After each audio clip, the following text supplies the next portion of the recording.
ಹೌದು ಕಂದ, ನಾನು ಹೇಳೋ ಕಥೆ ನಡ್ತಿರೋದೆ, ನಡೀತಿರೋದು, ಮುಂದೆ ನಡೆಯೋದು. ಏನಮ್ಮ ಕತೆ? ಒಂದೂರಲ್ಲಿ ಒಬ್ಳು ರಾಜ್ಕುಮಾರಿ ಅವಳು ಮಾಡಿದ ತಪ್ಪಿಗೆ ಆ ದೇವ್ರು ಶಾಪ ಕೊಟ್ಬಿಟ್ಟ ಕಂದ.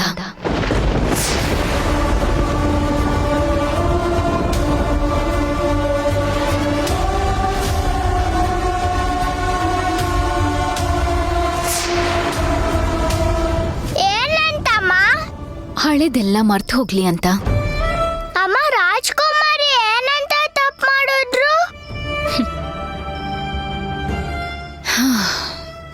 ಏನನ್ನು ಬಯಸ್ದೆ ತಾನು ನಮ್ದವ್ರಿಗೆ ಪ್ರೀತಿ ಕೊಟ್ಲು.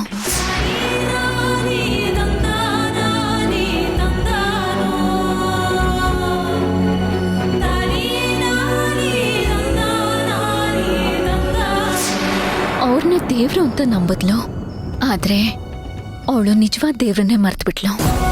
ಓಹೋ ಅಮ್ಮ, ಅದಕ್ಕೆ ದೇವ್ರಿಗೆ ಕೋಪ ಬಂದು ರಾಜ್ಕುಮಾರಿಗೆ ಶಾಪ ಕೊಟ್ಟಿದ್ದ? ಗೊತ್ತಾಯ್ತು ಗೊತ್ತಾಯ್ತು. ಆಮೇಲೆ ಏನಾಯ್ತಮ್ಮ? ಕಂದ, ದೇವ್ರು ಶಾಪ ಕೊಡ್ತಾನಲ್ಲ, ಅದೇ ತರ ವರನೂ ಕೊಡ್ತಾನೆ. ಅದ್ ನಮ್ಗೆ ಗೊತ್ತಾಗಲ್ಲ, ಸಮಯ ಬಂದಾಗ ಗೊತ್ತಾಗತ್ತೆ. ಆ ರಾಜ್ಕುಮಾರಿ ಬದುಕಲ್ಲಿ ದೇವ್ರನ್ನ ಕಳಿಸ್ಕೊಟ್ಟಾಗ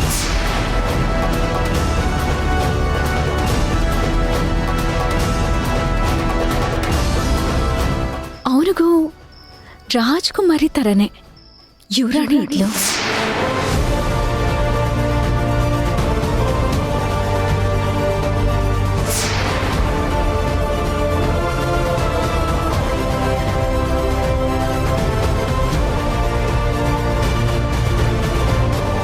ನೋಡೋಕೆ, ಮಾತಾಡಿದ್ರೆ ಕೇಳೋಕೆ, ಅದೇ ನಗು, ಅದೇ ಅಂದ, ಒಬ್ರಿಗೊಬ್ರು ಹೋಲ್ತಿದ್ರು ಕಂದ. ಆಕಸ್ಮಿಕವಾಗಿ ಯುವರಾಣಿ ದೂರ ಆಗಿ ಹೋಗಿದ್ಲು. ಆ ಯುವರಾಣಿನ ಹುಡುಕ್ತಾ ಹುಡುಕ್ತಾ ಬಂದ.